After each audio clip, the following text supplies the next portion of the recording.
You can find out where your t-shirt is made if you check the label. But what about the meat you buy at your supermarket? Well, that's the argument lawmakers in Washington are using to bring back mandatory country of origin beef labeling. Advocates say it will help small producers and consumers, but is it really that simple? Our D.C. Bureau reporter Kristen Casper brings us more from D.C.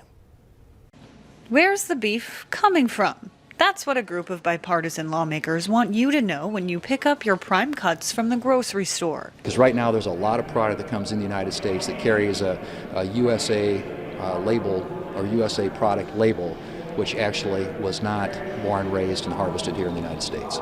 Republican Senator John Thune and Democrat Senator John Tester aim to narrow what's considered to be made in America by reinstating mandatory country of origin beef labeling. Give the consumer the choice of what they're going to buy.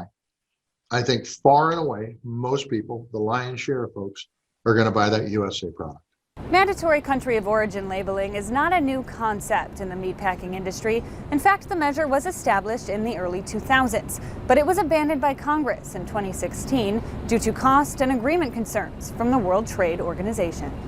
The benefits that proponents suggested would come to producers and consumers just didn't materialize. Matt Teagarden with the Kansas Livestock Association says he supports the concept, but not the push to make it mandatory. He fears the bill will put the U.S. in violation of trade obligations again. We were facing over $1 billion in retaliatory tariffs from Canada and Mexico. This time, Senators Thune and Tester plan to make the USDA and the United States Trade Representative collaborate to find language that will satisfy the World Trade Organization. But if they can't find a solution within 1 year, country of origin labeling would be implemented anyway. That is, if their bill becomes law.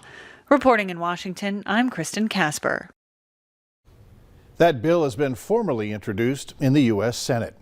Costco announced that it will once again limit sales on items like toilet paper, bottled water, and cleaning supplies. Shipping delays and truck driver shortages are to blame for the restrictions. Some items are seeing delivery delays as long as 3 weeks.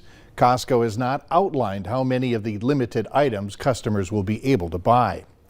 People are expected to spend a record $10.1 billion on Halloween this year. That's according to the National Retail Federation. And that's up roughly $8 billion last year when the CDC advised most people to avoid trick-or-treating. The average person is forecast to spend about $103 on costumes, candy, decorations, and greeting cards. $10 more than last year. Most of the spending will go to dressing up, although $3 billion is expected to be spent on all that candy. Up next, how certain animals and birds are playing a role in helping people who have lost their ability to speak.